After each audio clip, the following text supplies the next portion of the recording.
What up, A2, we're here. Oh my goodness, Ken Roczen comes away with the points lead in the red plate. Are you kidding me right now? Deegan gets the whole shot and wins?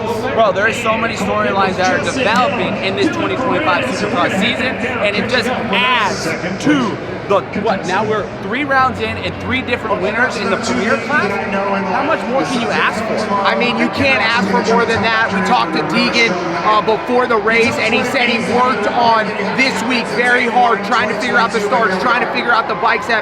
It paid off. He's back in the fight. We've seen Deegan rub up against Juju in the heat race, and then Juju goes down, and then he comes out, gets the whole shot, gets the job done. Juju ends up second. Everybody's solid. Juju still has the points lead, but Deegan is back.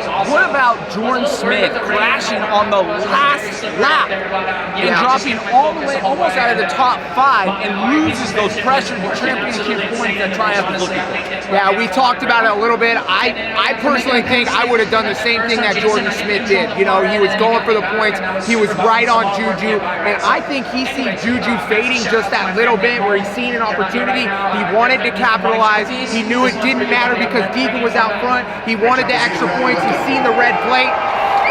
Got a little too antsy, made a move he shouldn't have. But you can't make that mistake on the last lap if you want to be in this championship. He lost valuable points, and yes, he is a title contender, but he needs a little bit more speed and a little bit more consistency to get in that championship, to be fighting for those wins. And I think it was just a little bit too much of a risk early in this season. Yep. They put us 9th in the Manufacturer Cup. Guess who's winning the championship right now, baby? Team Suzuki, let's go. Moving to the 450 class. Jet Lawrence looked good all day. He looked like a different rider. Lars said they took a break. They didn't change anything this week. You know, maybe that's what he needed. He looked spunky. He looked active on the bike from the very get-go. I've been saying it all week. This was a must-win for Jet Lawrence to put his stamp on this championship and to tell everybody that he is Jet Lawrence. He is going to be fighting for this championship, and he's going to be chopping down that points deficit that he's at right now, so everybody needs to look out and needs to step it the fuck up. Straight up, Jason Anderson, phenomenal night for him and Kawasaki. Bummer for Jorge Prado popping out his shoulder, but Jason Anderson, I thought rode great. His bike setup looked really good. It was the straightest in the whoops. He looked solid. He got a little bit tired, I think, towards the end, but a great race for him. I mean, Chase Sexton, I don't know, it didn't look like kind of flat, honestly. Flat. I mean, he was doing the double quad after the start, and I thought that was going to kind of get him going a little bit on as far as speed and quickness, but he just kind of was stale right behind Kenny. He kind of settled in too much. I don't know if he got arm pump. I don't know if he just wasn't like his bike.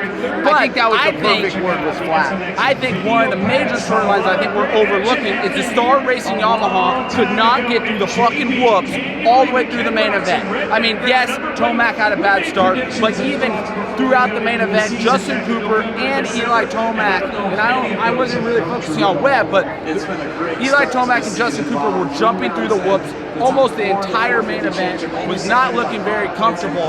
I mean, it's a bummer to see, you know, Eli Tomac have 2 amazing weekends and fighting back into this. I mean, not really 2 amazing weekends. He had 1. You know, he had 1 legendary weekend, and by all means, Eli Tomac is phenomenal. He is back, but Eli Tomac can make a small mistake, and look at what happens. You start in the back, you can't compete with these guys. Yes, that's just how deep the field is right now, and it's just a testament on how many good guys are out there. Like, you can't start 15th and expect to be top 3. Like, Eli Tomac can't do it. The best guy in the world with the most speed last weekend just ended up around top 10. You know? Yes, he was like, I think 6 to 7. 6 to 7. Ninth place is what we're getting told. I mean, that's Eli Tomac, the winner last week that pulled away from Jet. Jet wins this weekend, and all it was maybe a little bike setup in the whoops, and then a start. Yes, but the huge story tonight is Ken Roczen, Progressive X-Star Suzuki taking over the points lead. How is that going to change Ken Roczen's confidence going into round 4 at Glendale that he is notorious for liking as a stadium? Ken Roczen is a championship threat. Track Talkers, peace.